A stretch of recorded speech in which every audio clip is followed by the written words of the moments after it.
บ่เหี้ยเด้อน้องสาวเอ๋ยลาคันสิบอกเลิกทีให้โทรเว้ามาทั้งสายเด้อลาคันเสยคำลาบ่ต้องมาโนถึงอายลายาพาเข้ามาไกลโอ้เด้อหัวใจ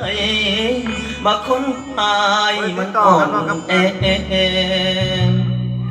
โอ้ยเด้อน้อง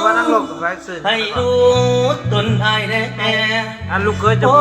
ที่หลังนะที่เป็นน้องผู้ชายสิทนได้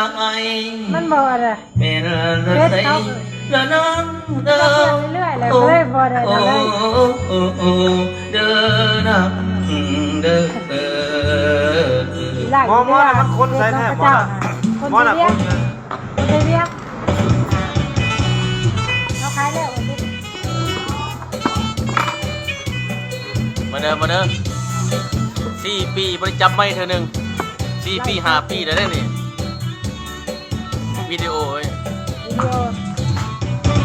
หากจะรักเจ้าอยากพาเข้ามาให้เห็นไม่จำเป็นต้องมาเผามาเว้าเหตุผลแค่โทรบอกก็พอแล้วกับหัวใจคนไม่ถามเหตุผลว่าสองคนรักกันอย่างไรขอเธอไว้ให้สงสารหัวใจยังได้ยินข่าวจากคนเจ็บแล้วสวนใจบอกเลิกอายเมาง่ายๆว่าจบกันบ่สำคัญหาคำหมื่นพันมาว่าเอาเย็นหูจากเอามาว่าเรื่องราวให้ฟังแค่คิดว่าจังจากสิเว้ากับเจ้าจังได้ว่าอยากพาเขามาเว้าให้เธอเข้าใจขอบคุณหลายๆแต่ไม่เป็นไรหรอกนางขอเวลาว่างผู้เสียใจไอ้พระขอน้องที่เคยไอ้บอกแก่บ่ได้แรงนำแต่ย่อไม่ตีแต่หัวใจให้จังทักพายามยามจับคน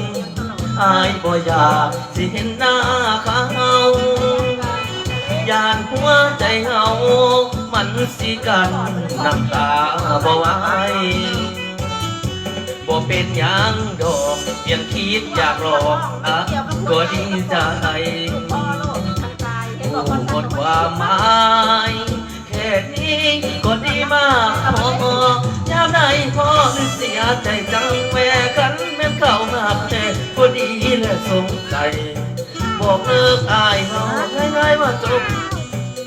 โอ้หลงเพลงเลย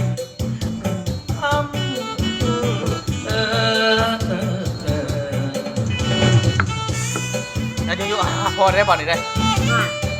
เจ็บเป็นท้องหลายปีเลยคนเอาเจ็บเป็นท้องเราเป็นซ่